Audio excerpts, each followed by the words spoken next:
Hello, I'm Bill Farmer, your 5th District City Councilman. I've come out here to Fire Station 9 on Richmond Road today here in the district, and we're going to talk about the updating and the good work that's going on at this station, which plays a vital role across this part of the county.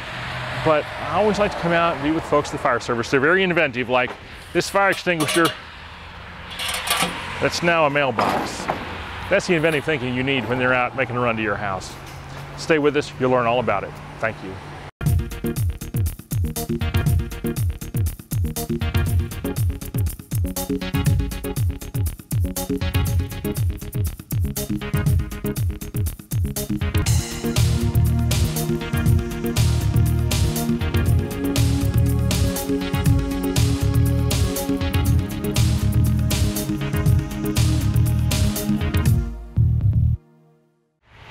Welcome back. We're here.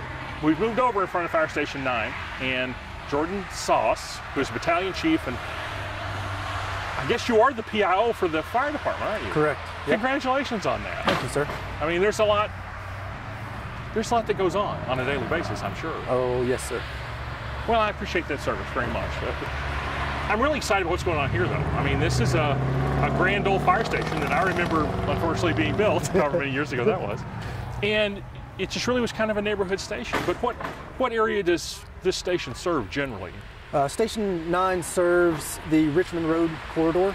Okay. Primarily it goes inbound to approximately Midland and Woodland. All right. And then it goes all the way out to Hayes Boulevard and beyond. So wow. it covers a wide berth. It also covers all the way over to Alumni Drive, all right, and Wood Hill, Codell, all the way over to Liberty Road. So it's a good... That's a big bouquet. It's a good chunk of land. How busy does it stay?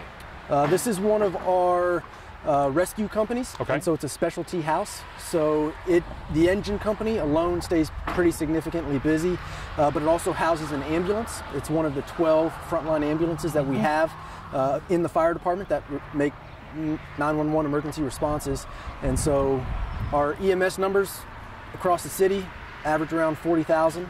Our community paramedicine program is helping to reduce those. Great program, so useful. Yep, very incredible program, actually. Yes, sir. And so we're hoping to continue to grow that to help alleviate some of the... I think the council supports that. I mean, the administration too, for that matter.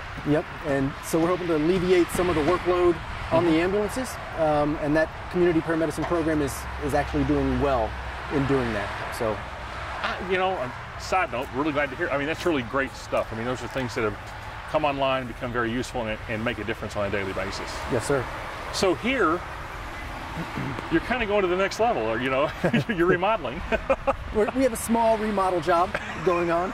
So, but we were talking, this is the only infrastructure job anywhere in the county related to the fire department. So we're glad to have that in the 5th District, everybody. Woo-hoo! So what is going on exactly? So what exactly is going on is we are essentially expanding the fire station in order to not only meet the needs of the PSSI study that was done in 2014. Yes, that's sir. the Public Safety Solutions Incorporated study that was done department-wide. And as you can see behind you, we have one of our specialty trailers. It's our dive rescue trailer. And so it's currently sitting outside. It is secure, but it is currently sitting outside. And so the primary goal that was identified in the PSSI study was to not only get that inside and get it out of the elements, but that would allow the equipment to last longer. Oh no, that's been one of the things we've battled over the years, is just getting roofs over stuff. Yes. I mean, so much apparatus that we're slowly getting indoors, which is a great thing. Yep, and so not only is it going to get indoors, because we have 2 new bays going in, but it would also allow for future growth, potentially for another ladder company or another specialty type truck to come in, especially with the growth and the development going out Hayes Boulevard. I agree. With Brenda County Elementary School going in. Yes. So future growth and trying to accommodate what we've already have. Well, I mean, this is still a prime location on land that you reminded me was donated by Kentucky American. Yes, sir. Which is, we're right next door to their headquarters, and I'd forgotten that. But this is so central to so many things. Yes, it's easy access, it's quick to Man of War, it's quick to the interstate, it's quick to downtown. A lot of businesses. Oh, it's everybody. Yeah. So will the same apparatus just come out of here and go in over there then? Correct. Yes, to the best of my knowledge, we'll still have engine 9. Yeah. We'll still have the ambulance, which is emergency care number 2. Thank you. And then we'll have the dive rescue truck and trailer, as you see behind you, go into the new bay. Wow. And how they configure that, wherever they move those, that's going to be up to the Assistant Chief of Operations. Sure. To be most efficient and most effective. But then something will come back in this side too then? Oh yes, yeah, and they might not even leave here. We might just move that to the new one. Oh, no kidding. So that's something that still is in the planning, planning phase. And then added space. So what do the crews get from the added space then? The new bays are going to be 1,567 square feet. Wow. The living area is going to be increased by 897 square feet. So that's all across the front here? Correct. It's going to be across the front and the middle. So that's going to allow them to, essentially they had their workout, their gym in the back of the old bay, and so that'll allow us to move. Oh, that'll decompress. Yes, it'll allow them to decompress, allow them to work out, you know, in the summertime without it already being 100 degrees in the apparatus bay. Get your pre-workout in. Yes, the front office, the floor watch as we call it, will also be updated and. Oh, that's good. Yes. Well, that's part of the functioning of all this. Yeah. So new square footage is going to be approximately 2,500 square feet. I think it's great. I think it's great. So completed in the next couple of months, or? Next couple months. As we all know, COVID-19 has caused a delay in things. We actually broke ground. We were planning to break ground in March, and at that time we had moved a gas line and moved some underground utilities that needed to be moved. However, once March hit, the brakes kind of were put on hold. And so we've only broke ground 4 or 5 weeks ago, but we do have an estimated completion date around the end of July, beginning of August. Well, that's good. And whenever it is, it's just interesting. Yeah. Have you noticed, I mean, I guess with the COVID thing, I mean, have you been going to more houses than offices or stuff? I mean, how different has it been? It's been quite different. As we all know, the economy essentially shut down. Yes. And so we saw a dip in our incident responses, but to specify between businesses and residents, I would say more residents. Sure. Because everybody's at home. Right. So it's right now that everything's starting to open back up, climbing back slowly. Our numbers are definitely back to where they were pre-pandemic. Really? Yes. Interesting. Well, I mean, there's, you know, for a long time you could come out here and there was nobody on the road.